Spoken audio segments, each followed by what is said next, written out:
প্রিয় প্রণয়িনী সিজন 2 লেখনীতে জান্নাত নুসরাত পর্ব সংখ্যা 44।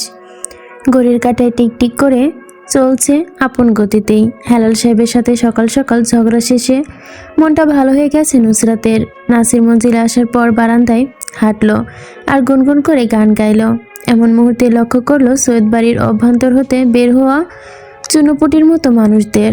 নুসরাতের মতামতে আজকাল তার চোখের পাওয়ারও প্লাসে মাইনাসে চলছে, তাই চোখ দূরের জিনিসগুলো খুব কমই দেখে। দূরের জিনিস স্পষ্ট দেখার জন্য বারান্দা থেকে দৌড়ে গিয়ে নিয়ে আসলো চোখের সাদা ফর্মের গ্লাসের ওপরের অংশটুকু সামান্য চিকন। নিচের চোখের গ্লাসটা টেনে নিয়ে দাম্ভিকতার সহিত নাক উঁচিয়ে অহংকার করলো যেন, তবু স্পষ্ট কিছু দেখলো না চোখে। তাই নিজের যুগান্তকারী আবিষ্কার নিয়ে আসলো, যা তাদের ঘরে ছোট আহান্টন বানিয়েছে।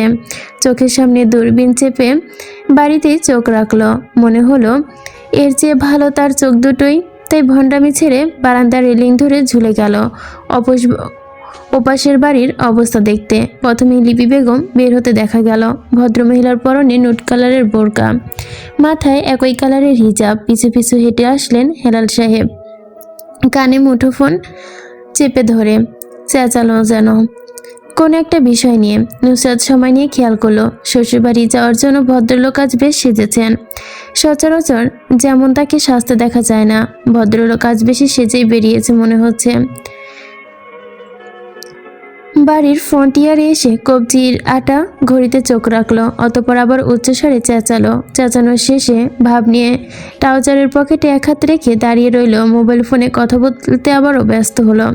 কথা বলার শেষে স্ত্রীর মুখশ্রী পানে ক্ষীণ দৃষ্টি মেলে বোলালো।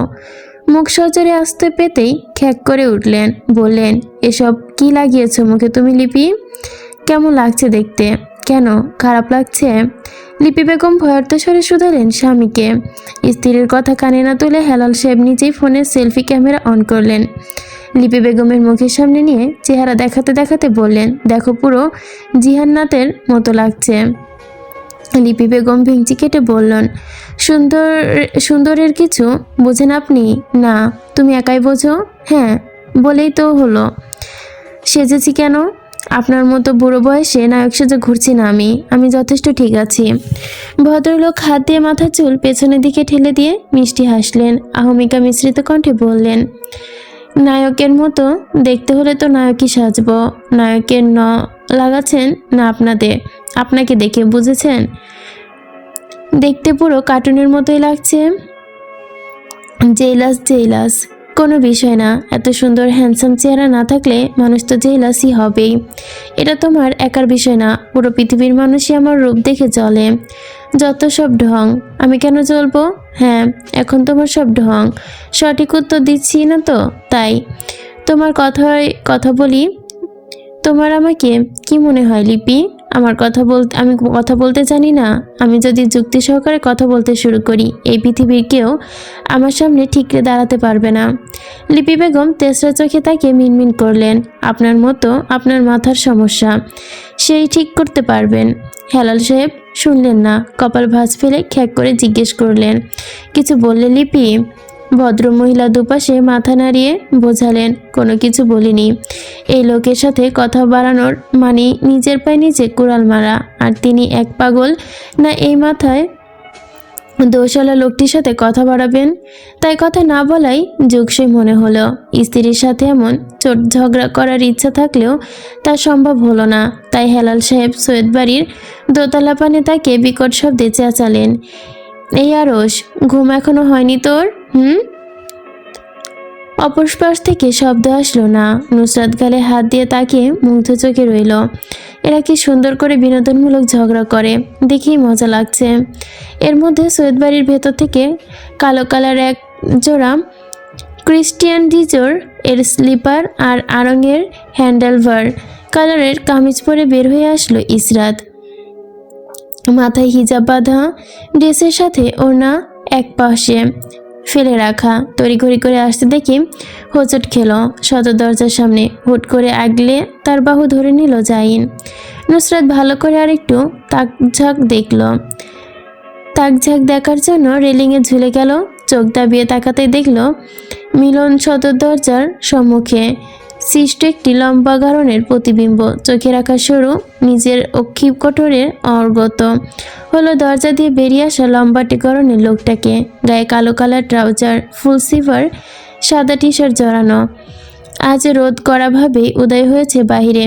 বাহিরে বের হতেই আলোর ঝাঁজে চোখ খিচিয়ে নিল। হাতের মোবাইলটায় কিছু একটা টাইপিং করতে করতে গিয়ে ওদের প্রাইভেসি দেওয়া উচিত। আই থিংক একবারের জন্য লোকটি মাথা তুলে এভাবে সংসার যে এখানে রাখার মানে হয় না। ইসরাত বলে উঠল, আজকে রাত আমাদের বাসায় থাকুক ওরা, আগামীকাল না হয় বাড়িতে যাবে। ঝর্ণা বেগম দীর্ঘশ্বাস ফেলে উঠে দাঁড়ালেন। এর মধ্যে সুফি খাতুন ধমকে উঠল সৌরভীকে, চাচা শ্বশুর চাচি শাশুড়িকে চোখে লাগে না? সালাম করছো না কেন? সৌরভী আটকে উঠে সুফি খাতুনের ধমকে নিষ্পরব প্রাণ চোখগুলো স্থির রেখে মৃদু গলায় সালাম দিল সবাইকে।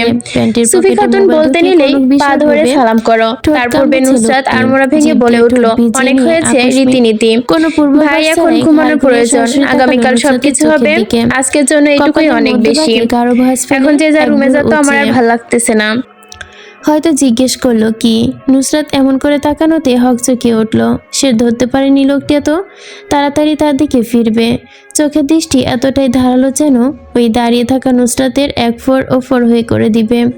নুসরাত কয়েক সেকেন্ডের ভেতর আরশের চোখে চোখ সরিয়ে নিল। অস্বস্তির ঘটে উল্টে পথে পা বাড়ালো বাসার ভেতর যাওয়ার জন্য।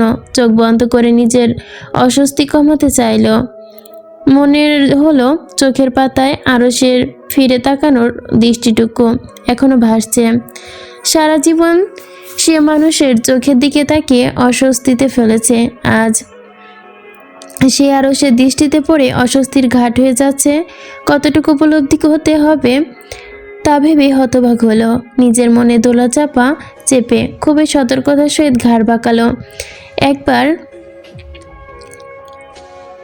সতর্ক চোখে তাকিয়ে দেখবে ওপাশে পরিস্থিতি। আরশের বোঝার আগেই বা তাকাবে আগেই আলগোছে পালাবে এখান থেকে। এই চিন্তা মস্তিষ্ক নিয়ে পেছনে ঘুরলো। সতর্ক চোখে তাকাতেই চোখাচোখি হলো আরশের সাথে। আর সেই মুহূর্তে ধক করে উঠল হৃদয়টা। পকেটে দু হাত রেখে জিভ দিয়ে গাল টেনে হেসে বিদায় নিল লোকটি। তাকে নিয়ে মজা নিচ্ছে এই বেটা সার। রকিং চেয়ারে বসে বিছানায় চুপচাপ শরত স্ত্রীর খেয়াল রাখছে ইরহাম। শাড়ির আঁচল পেটের একপাশে সরে গিয়েছে, মেধহীন পাতলা ললতান কোমর বেরিয়ে আছে। ইরহাম চোখ সরিয়ে নিল সেদিক থেকে। কয়েক সেকেন্ড অতিবাহিত হওয়ার পর নির্লজ্জের মতো আবারও তাকালো। এবার আর পেটের দিকে তাকালো না, মুখটার দিকে তাকালো। গত রাতে থাপ্পড়ের ডাকটা বেশ গাঢ়ভাবে পড়েছে মেয়েটার গালে। ইরহাম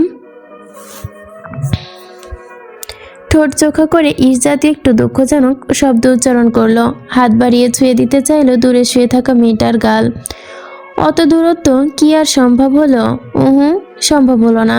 ইরহাম বসে রইল চুপচাপ। খুঁটিয়ে খুঁটিয়ে দেখলো মুখের আকার আকৃতি। গুটিয়ে শুয়ে থাকা সৌরভীকে দেখতে দেখতে চোখের পাতায় ভাসলো ছোট্ট সৌরভীর মুখ, মার্বেলের মতো দুটো চোখ। কিভাবে মেয়েটা ছোটবেলায় তার দিকে তাকাতো, কথাটা মনে হতেই ঠোঁট টিপে হাসি ফেললো সে। পরপর আবারও মনে হলো কি আশ্চর্য, সে হাসছে কেন? এ কেমন কাণ্ড! নিজে নির্বুদ্ধিতা নিজে হতবাক হলো। মাথায় এলিয়ে রকিং চেয়ারে শুয়ে পড়লো। গা ছেড়ে দিয়ে দোলাতে লাগলো ধীরে ধীরে। সারা জীবন চিল করতে থাকা, মেয়েদের সাথে ফ্লার্টিং করতে থাকা, সৌরভীর ভাষায় দুশ্চরিত্র। মেয়ে বা ছেলেটার চেহারায় দুশ্চিন্তার খেলা করলো। কিছু একটা ভেবে উঠে দাঁড়ালো রুম থেকে বের হওয়ার জন্য। দরজার সামনে গিয়ে সিটকিনি খুলে দিয়ে নিজে উঠে পড়লো অজানা অস্বস্তিকে। দরজা খুলল না। উল্টো ঘুরে এসে সৌরভীর নিকট দাঁড়ালো। হাত বাড়িয়ে শাড়ির আঁচল টেনে ঠিক করে দিয়ে হাতে পায়ের এমনকি মুখের বাঁধনও খুলে দেয়। অতপর দীর্ঘ শ্বাস ফেলে বেরিয়ে গেল রুমের বাইরে। বাইরে বের হতে দেখা মিলে নুসরাতের সাথে। অস্বাভাবিক চোখে নুসরাত ইরহামের দিকে তাকিয়ে থাকলো কয়েক পলক। কপাল কুঞ্চিত করে নাকের ডগায় টিস্যুর মধ্যে মুছে নিয়ে শ্বাস ফেলো। শয়তান মেয়েটা। ইরহাম হঠাৎই একটা কারণে তরতরিয়ে রেগে গেল। এতে বিশেষ পাত্তা দিল না নুসরাত। নির্বিকার চিত্তে দাঁড়িয়ে থেকে আবারও নাক টেনে শব্দ করলো। নাক মুছল টিস্যুতে। নুসরাত ইদ্রা মিধ্যান না করে আদেশ দিল, কি খাইতে এসে? কিছু খাইতে দে, গতকাল থেকে না খাইয়া আসি। নুসরাতের গালে নুসরাত গলে পড়ল, হাতে টিস্যুটা ফেলে দিয়ে হাতের তালুতে নাক মুছে হাসলো, বলল, এখনই নিয়ে আসতেছি খাবার। ইরহাম হুঁশিয়ার দিয়ে বলল, হাত আগে পরিষ্কার করে নিস, খাচ্চড়িনি। নুসরাত মাথা দোলালো, পা বাড়ালো কিচেনের দিকে। সে বিশেষ কিছু রান্না জানে না। আজ নাজনীন বেগমও দেখা নেই, তার বাবাও দেখা নেই। স্বামী স্ত্রী দুজনেই গাটি ঘেরেছে ঘরের ভেতর। বন্ধ দরজার পানে একবার তাকে বুঝে নিল, এখনো গত রাতের ট্রমা থেকে বের হতে পারেনি কেউ। সবাই তো তার মতো শক্তিশালী ওমেন না যে সব কিছু সংবরণ করে নিবে, পরের দিন একদম স্বাভাবিক আচরণ করবে। ভাব নিয়ে চুল এগিয়ে গুছিয়ে নিল, অতঃপর নিজেকে বলল, একটু বেশি নিজের প্রশংসা হয়ে যাচ্ছে নুসরাত, কমিয়ে কর। ঢং বাদ দিয়ে তাড়াহুড়ো করে এক কাপ চা গ্যাসে বসালো, অন্যটাতে ডিম পোচ করলো। একটু পারে সে, এর বেশি পারে না। এর বেশি পারবে বা কিছু? সম্ভব না তো। যদি খাইতে চায় তো খাক, না খাইলে না খাক। আরাম করে ক্যাবিনেটের ওপর বসলো, হাতে ব্রেডের প্যাকেট, পরে স্যান্ডউইচ বানাবে ভেবে নিল। ডিম পোচ হতে হতে এক হাতে ব্রেড ছিঁড়ে নিজের মুখে ঢোকাতে লাগলো। ডিম পোচ হতে হতে 3খানা ব্রেড খেয়ে নিল সে একাই। এরপর চায়ের পাতা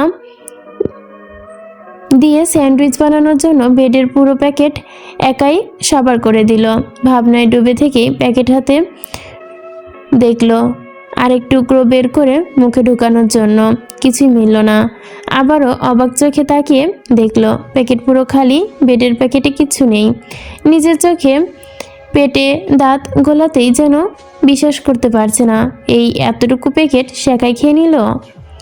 লিপি খানের বাড়িতে পৌঁছাতে পৌঁছাতে সকাল 11টা বেজে গেছে। জাইনের নানা বাড়ি গ্রামের ভেতরের দিকে, ফসলি জমি মাঝখানে খানিক ভীষণ শখ করে বিশাল বাড়িটি তৈরি করেছিলেন আরশের নানা। বাড়িটির ঘনবসতি, গ্রামটার একপাশে তেমন কোনো পরিবার বসবাস করে না। বাড়ির বাঁ পাশে পেছনে বড় বড় দুটো পুকুর, বা পুকুরটায় মাছের চাষ হয়। জাইনদের গাড়ি যখন মেথোপথ দিয়ে এগিয়ে যাচ্ছিল তখন দূর দূরান্তে সবকিছু হা করে দেখছিল ইসরাত। আজ ড্রাইভিং সিটে আরশ বসেছে, ফ্রন্ট সিটে জাইন, ব্যাক সিটে হেলাল সাহেব, লিপি বেগম আর সে।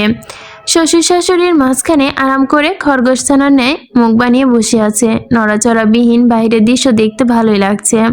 হেলাল সাহেব হাত তুলে দেখাচ্ছেন জাইনকে, ওইটা তোমার এর বাড়ি, ওইটা তোমার এর বাড়ি। হঠাৎ হঠাৎ ইসরাত বিভিন্ন রাস্তা দেখিয়ে বলছে, এদিক দিয়ে গেলে ওই দিকে যায়। তোমার রাস্তা কোন গ্রাম, কোন উপজেলার সাথে যুক্ত হয়েছে? সব কিছু ইসরাত চুপচাপ শ্রবণ করছে। তার মাথা 5 হাত উপর দিয়ে যাচ্ছে এই সকলগুলো কথা। এই কথাগুলো তবু হু হু করে মাথা নাড়াচ্ছে, বোঝাচ্ছে যে সে বুঝেছে। গাড়ি যখন খানবাড়ির সামনে পৌঁছালো তখন হেলাল সাহেব নড়ে চড়ে উঠলেন, ইরহামের দিকে তাকে নিচের বাহু বাড়িয়ে দিল, বললেন, দেখ সুগন্ধিটা কেমন। এত তীব্র পারফিউমের ঘ্রাণে নুসরাতের নাক ঝাঁঝিয়ে গেল। হাঁচি চলে আসলো পারফিউমের ঝাঁঝালো গন্ধে, তবুও কোনো রকম চোপ ঝাপটে নিজেকে সামলালো। বলতে চাইলো, সব ঠেলে চলে আসলে বড় আব্বু, আর পারফিউম আছে শিশিতে। বলতে পারলো না, ভদ্রতার খাতিরে মুখ ফোটে। হাতে ডিও এর মেরুন কালারের সাথে পার্সে খুঁজলো কিছু একটা, হাতালো, শেষে খুঁজে পেল না নিজের প্রয়োজন মাফিক জিনিস। হতাশে নিঃশ্বাস ফেলে জাইন তার সামনে বাড়িয়ে দিল টিস্যু, গম্ভীর গলায় বলল, এই নিন। ইসরাত টিস্যু হাতে নিজেই হেলাল সাহেবের ক্ষীণ চোখে দেখলো বড় ছেলেকে, ভাবলেশীনভাবে ভান করে সূক্ষ্ম খোঁচা মারলেন ছেলেকে। এত ভক্তি মেনে নিতে পারলাম না। এই প্রবাদ বাক্য আছে, আপনি অতি মানি সেই বাক্যটা। অতিভক্তি চোরের লক্ষণ। ইসরাত মাথা দোলালো, শুধু কিছু বলতে নিবে কানের সামনে শব্দ বাজলো, হর্নের আওয়াজ হলো। সামনে তাকাতে দৃষ্টি সীমানায় আটকালো লোহার উঁচু গেট, চারদিকে পাথরে পেঁচিয়ে রাখা একটি বাড়ি, প্রাচীরের ওপর কাচের কাটা টুকরো গেঁথে রাখা। ইসরাত গোল গোল চোখে চাহনি গেটের ভেতর থেকে খুলে দিল। ভেতর থেকে একটি লোক পুরো গেট খুলে দিতে সামান্য উঁচু হয়ে ওঠা কংক্রিটের রাস্তা দিয়ে গাড়িটি ভেতরে প্রবেশ করলো। গাড়ি পার্ক করার আগেই দেখা মিলল হন্তদন্ত হয়ে ছুটে আসা জাইনের বয়সী একটি মেয়ে। গাড়িতে বসে ইসরাত অবাক চোখে তাকিয়ে হন্তদন্ত হয়ে দৌড়ে আসা দেখলো। এমনকি পায়ে জুতো জোড়াও পরেনি মেয়েটা। তার পেছন পেছন পাকিস্তানি মহিলাদের মতো মুখের অবয়ন করা বয়স্ক মহিলা এলো। ইসরাত বুঝে নিল বয়স্ক মহিলা জাইনের নানি। মুখটা গম্ভীর করে রাখা, হাসির লেশ মাত্র নেই, নির্লিপ্ত মুখে দাঁড়িয়ে আছেন তিনি। দরজা খুলে সবার আগে বের হলেন হেলাল সাহেব। শাশুড়িকে সালাম দিয়ে মাথায় হাত বুলিয়ে দিলেন। লিপি বেগম নিজেও সালাম দিল, দুহাতে জড়িয়ে নিয়ে চুমু খেলো মাকে। এতদিন পর মাকে কাছে পেয়ে শব্দ করে কেঁদে ফেললেন তিনি। তাকে ভাবাবেগ হলো না রোমানা খাতুনের। শক্ত করে কণ্ঠে বলে উঠলেন, যাও লিপি, ঘরে যাও, গিয়ে রেস্ট নাও। ইসরাত ভদ্রমহিলার এমন কটকাট্ট মুখ দেখে নিজের মুখের হাসিটুকু গায়েব হয়ে গেল। এতক্ষণের উত্তেজনা সব উবে গিয়ে মুখে ভর করলো অস্বস্তি। সালাম মুখ দিয়ে করতে নিবে তখনই হেলাল সে পেছন থেকে দুহাত ক্রস করে দেখালো, পায়ের দিকে ইশারা করে মাথায় হাত দিতে বোঝালেন। জাইন ইসরাতের বাহু চেপে ধরে আলগোছে ঝুঁকে গেল রোমানা খাতুনের পায়ের দিকে। পায়ে স্পর্শ করে সালাম দিতে হকচকিয়ে তাকায়ও সুন্দর হাতখানা চুমু খেলো। ইসরাত এভাবে হাতে চুমু খায়, অতপর জাইনের হাতে, ভদ্রমহিলা কপালে, তারপর দেখি ইসরাতকেও চুমু খেলো। ভদ্রমহিলা জাইনের গাল চেপে ধরে নাকে নাক ঘষলেন, জিজ্ঞেস করলেন, কেমন আছিস ভাই?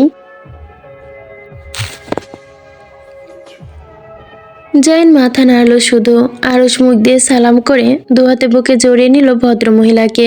চুলের ভাঁজে চুমু খেয়ে ঠাট্টা করল, শরীর নরম হয়ে গেছে তোমার নানি। রোমানা খাতুন আরসের হাতের থাপ্পড় মারলেন। দুই নাতনিকে দুহাতে আগলে ধরে সামনে চলে গেলেন। ইসরাত হা করে তাকিয়ে, হলোটা কি? তাকে গণ্য করলো না এরা? কেমন তাকে রেখে চলে যাচ্ছে সবাই। ইচ্ছে করলো দুটো লাফ মারতে উঠোনে দাঁড়িয়ে, কিন্তু পারলো না। রেপুটেশনের ব্যাপার। চোখ কুঁচকে মনে মনে কয়েকটা চিৎকার ধরছে প্রস্তুতি নিতে চাইন। এক হাতে টেনে নিল তার হাত, টেনে নিয়ে চলল নিজেদের সাথে। ইসরাত ভুরু উঁচিয়ে শুধালো, এখানে থাকার চিন্তা করছেন নাকি? ইসরাত হকচকে পা বাড়ালো সম্মুখে। জাইনের সাথে পা মেলাতেই বেগ পোহাতে হলো তাকে। তারপরও পা মিলিয়ে এগোলো বাড়ির ভেতরে বা পাশটাতে ঢুকতে নিবে। কঠোর স্বরে রোমানা খাতুন বললেন, আগে ডান পা ঢোকাও জাইনের বউ। মাথায় হালকা, কথাটা যেন ধমকের মতোই শোনালো ইসরাতের কাছে। আরেকটুকু জোরে বললে প্রাণ পাখি এক্ষুনি উড়ে যেত। জাইন হয়তো উপলব্ধি করতে পারলো ইসরাতের ভয়টা, তাই রোমানা খাতুনকে উদ্দেশ্য করে বলল, নানি একটু ধীরে সুস্থে বলো, ও তোমার কথা শুনে ভয় পাচ্ছে। না বলবে সামান্য মিষ্টা তো মিশিয়েই বলো। জাইনের কথায় ভাবলেশীনভাবে রোমানা খাতুন। তিনি নাতিদের হাত ছেড়ে দিয়ে একাই অন্ধে চলে গেলেন। রোমানা খাতুন সোফাতে বসতে একে একে রান্নাঘর থেকে ড্রয়িং রুমে হাজির হলো খানবাড়ির সবাই। রোমানা খাতুনের দৌলতে লিপি বেগম ভাইয়েরা এখনো আলাদা হয়নি। লিপি বেগমরা 3 ভাই বোন। বড় ভাই পরিবার সহ আমেরিকার বাসিন্দা, মেজো ভাই একাই আমেরিকায় থাকে।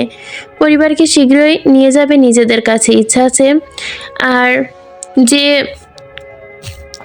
একজন আছে দেশে, সেখানেই বাড়ি আর জমির খেয়াল রাখছে। মেজো ভাইয়ের 3 ছেলে মেয়ে। বড় মেয়ে পলি, মেজো মেয়ে তুলি, ছোট মেয়ে শার্তন। ছোট ভাইয়ের 2 মেয়ে, বড় ছেলের 2 ছেলে মেয়ে। বড় ছেলে মেহু, ছোট মেয়ে মেঘলা। সবার সাথে কুশল বিনিময় শেষে নাস্তা দেওয়া হলো। নাস্তা খাওয়া শেষে সবাই পাঠিয়ে দেওয়া হলো রুমে আরামের জন্য। লিপি বেগমের বড় ভাই জাইন আরস আর হেলাল সাহেবকে নিয়ে চলে গেলেন। রোমানা খাতুন জোর করে নির্দেশ শোনায় আজকে বাজার করতে। জাইনটা বাজার শেষ করে ফিরবে, পরে খাবার খেতে বসবে সবাই। বয়স্করা দুপাশে চেয়ার জুড়ে বসে আরস আর জাইন গরুর মাংসের বাটি আরসের দিকে ঢেলে দিয়ে শুধালেন, বিয়ে শাদী কোনো ইচ্ছা আছে? বয়স তো অনেক হলো। আরস চোখ তুলে তাকালো অদ্ভুত ভঙ্গিতে, কোনো কথা বলল না। রোমানা খাতুন নাতির দিকে তাকিয়ে না ঘাটিয়ে খাবার খাওয়ায় মনোযোগ দিতে বললেন। খাবার খাওয়ায় ইসরাতের কানে বোমানুন হামলা যেন বিস্ফোরণ ঘটালো। আজকে রাতে রান্না জাইনের বউ করবে। জাইন ভুরু উঁচে সামান্য ক্ষীণস্বরে জিজ্ঞেস করলো, মজা করছো তুমি? রোমানা খাতুন মাথা দোলানেন ওপর নিচ, অতঃপর আবারও ডানে বামে ঠিক বোঝা গেল না হ্যাঁ কি না বললেন। ভদ্রমহিলার মুখের ভঙ্গি দেখে ইসরা যতটা ঠাউর করলো, কোনো মজা করেনি উনি। তাই আগে ভাগেই গণনা শুরু করে দিল এই পুরো পরিবারে মানুষ কজন। গণনা শেষে দাঁড়ালো 9 জন, ওরা আরো 5 জন, সব মিলে 13 জন। মেয়েটার শুভ্র চেহারা ফ্যাকাশে বর্ণ ধারণ করেছে নিমিষেই। ভয়ার্ত চোখে সবার পানে চেয়ে ঢোক গিলে নিল। এ কথায় সে ফেঁসে গেছে। আল্লাহ আল্লাহ বলে এখান থেকে বের হতে পারলেই শান্তি। হঠাৎই ভুরু কুঞ্চিত করে সামনে কঠোর মুখভঙ্গির বয়স্ক মহিলার দিকে দৃষ্টি জ্ঞাপন করে। ক্ষীণ চোখে বুদ্ধির চেহারার মেয়েটা অবলোকন করছে তাকে। কোথায় অসুস্থ এই মহিলা, বয়স্ক তো আর তার থেকে দ্বিগুণ তরতাজা, সুস্থ সবল মনে হচ্ছে। তাহলে মিথ্যা বলল কেন? নাক সিটকে বিড়বিড় করলো, মৃত্যু মহিলা আমাকে এখানে চাল দিয়ে এনেছে কাজ করানোর জন্য। সৌরভী গতকাল দুপুর থেকে না খাওয়া। নুসরাত সাজছে কখন থেকে খাবার খাওয়ানোর জন্য, কিন্তু কোনো প্রকার নজর হচ্ছে না। বিছানায় মটকা মেরে শুয়ে আছে। নুসরাত ডাকলো, সৌরভী, এই সৌরভী। নড়ল না। নুসরাত গায়ে হাত দিয়ে ধাক্কা দিল। ভালোবেসে আদর মিশিয়ে ডাকতে চাইলো সৌরভী, কিন্তু তাও হলো না। বের হলো কর্কশ্বর, এই সৌরভী ওঠ। না, উত্তর আসলো অপর পাশ থেকে। চক্ষুল পর্যন্ত তাকালো না সে। নুসরাত কপালে দৃঢ় ভাঁজ ফেলে দেখলো ঘুমের ভান ধরে পড়ে থাকা জেদি মেয়েটাকে। চোখের পাপড়ি নড়ছে তিরতির করে। সে চাইতেই একটানে মেয়েটাকে তুলে বসাতে পারে, কিন্তু করলো না। দীর্ঘ শ্বাস ফেলে খাবারের প্লেট নিয়ে পিছু ফিরতেই ঝড়ের গতিতে ছুটে সে একটানে বিছানা থেকে তুলে বসালো তাকে। ইরহাম হিসিসে বলল, চুপ, খাবার খাও। সৌরভী চিৎকার করে উঠল, আমাকে স্পর্শ করার সাহস পেলি কিভাবে তুই? তুই কেন আমার খাবার খাওয়ার জন্য বলবি? আমার খাবার আমি খাবো না, শুনেছিস তুই? ইরহাম নিজের রাগ প্রকাশ করতে গিয়েও করলো না, শুধু শুধালো, কেন? মরে যাবে তুমি না খেয়ে? হ্যাঁ, মরে যাব। তোর মতো পিশাচের সংসার আমি করব না, তার চেয়ে মরে যাওয়া বেশি উত্তম। ইরহাম নির্বিকার চিত্তে দাঁড়িয়ে রইল, ট্রাউজারের পকেটে হাত ঢুকিয়ে বলল, পরে মরো, এখন খাও। নুসরাত হাতে প্লেট নিয়ে দাঁড়িয়ে দুজনের ঝগড়া আরাম করে দেখছে। ইরহাম আবারও গম্ভীর কণ্ঠে জিজ্ঞেস করলো, তুমি কি ভাবছ? খাবার না খেলে আমি তোমাকে তালাক দিয়ে দিব? ভাবনাটা যথার্থ পর্যায়ে স্থায়ী রাখো। কতটা এ জীবনে তোমাকে আমি তালাক দিব না? সৌরভীর খোপে যেন নাকের পাটাতন ফুলল। দু হাতের মুঠো শক্ত করে চেপে ধরলো শাড়ি। রাগে হিতাহিত জ্ঞান শূন্য হয়ে চেঁচালো, জানোয়ার, আমার অভিশাপ লাগবে তোর গায়ে। তুই জীবনেও সুখী হবি না, জাহান্নামে যাবি তুই। সৌরভীর একথায় বিপরীতে ইরহাম নির্লিপ্ত রইল। কোনো জবাব দিল না, এমনকি মুখের রাগের বহিঃপ্রকাশ ঘটালো না। এতে সৌরভীর রাগ আরও বাড়ল। মস্তিষ্কের স্নায়ু তড়িৎ গতিতে বেড়ে চলল যেন, ফলে রাগে আরও বাড়ল। তাতে দাঁত চেপে প্রতিহিত করলো, রাগ সামান্য পারল না, তাই সপাটে ইরহামের গালে চর বসিয়ে দিল। এতেও রিয়েক্ট করলো না ইরহাম। চুপচাপ খাবার প্লেট নিয়ে ইশারা করে বলল, নাও, রাগ কমে গেলে এবার খাও। এইটুকু কথায় রাগে যেন কেরোসিন ঢালার মতো কাজ করলো সুরভির মনে হলো। তাকে নিয়ে ঠাট্টা করে এই লম্পটটা, তাই না চাইতেও গলবিল ছিঁড়ে বেরিয়ে আসলো আরো কিছু গালি। জবাবে কিছু সহিত ফুটলো, চরিত্রহীন একটা পিশাচ তুই, জানোয়ার, কাপুরুষের বাচ্চা, কুত্তার বাচ্চা, শরীর বাচ্চা, তুই মরে যা, লম্পট। ইরহাম তাতে দাঁত চেপে প্রথম গালিগুলো হজম করে নিল। কোনো রকমে হজম করতে পারলো না শেষের গুলো। রক্তাক্ত বর্ণে তাকালো, হাত দুটো শূন্য তুলে সুরভির কবজিতে একটি থাপ্পড় দিল। তারপর চোখ বন্ধ করে কেঁদে ফেলল সৌরভী। দুগালে থাপ্পড়ে হাত যেতেই বাঁচানোর জন্য খিচে ধরলো। যখন উপলব্ধি করলো থাপ্পড় গালে পড়েনি, তখন ঝাপসা চোখে তাকালো সম্মুখে। ইরহাম স্তব্ধিত দাঁড়ানো, শূন্য তোলা হাত তখনই আটকে পড়েছে। নিষ্পলক চাহনি সৌরভী একটু দেখলো, এরপর কি হলো? দুর্বলতায় থরথর করে কাঁপলো, চোখে ঝাপসা হয়ে আসলো সেকেন্ডের ভেতরে। ভারসাম্য হারিয়ে বজায় রাখতে পারলো না শক্তিটুকু।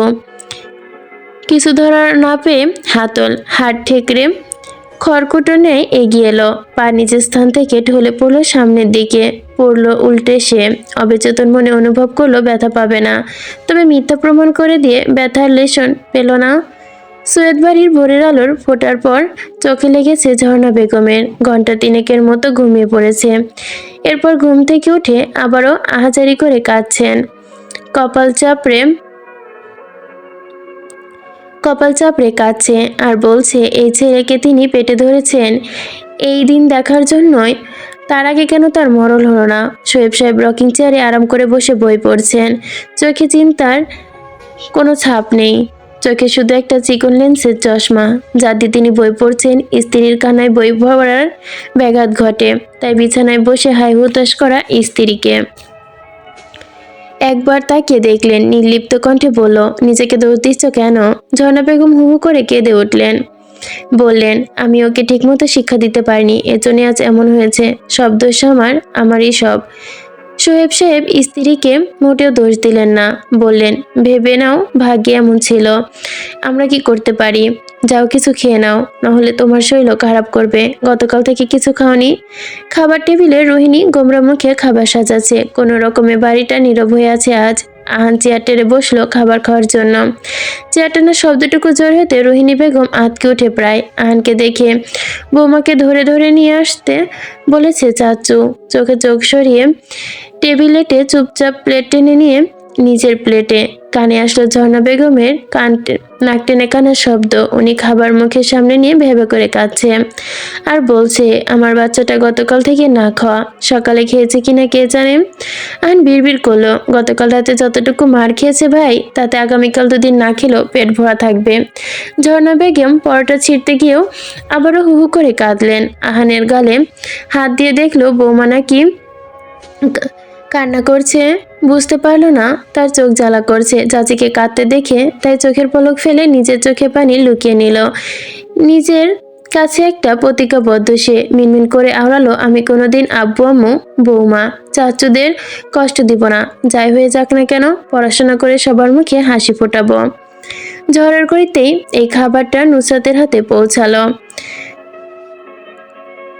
খবরটা নুসরাতের কাছে পৌঁছালো। যখন নাসির মঞ্জিলে আহান পৌঁছায়, তখন নুসরাত চিন্তিত ভঙ্গিতে পুরো করিডোরে পায়চারি করছিল।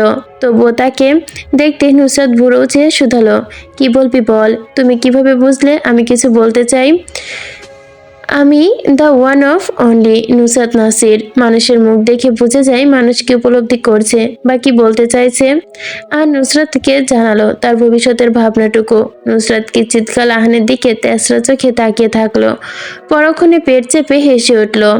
এক হাতে রিলিংয়ে থাপ্পড় মারতে মারতে বলল, ছোটবেলা সেন্টি খেলে আমি এমন গাঁজাখড়ি চিন্তা ভাবনা করতাম। হু হু হি হি হা হা।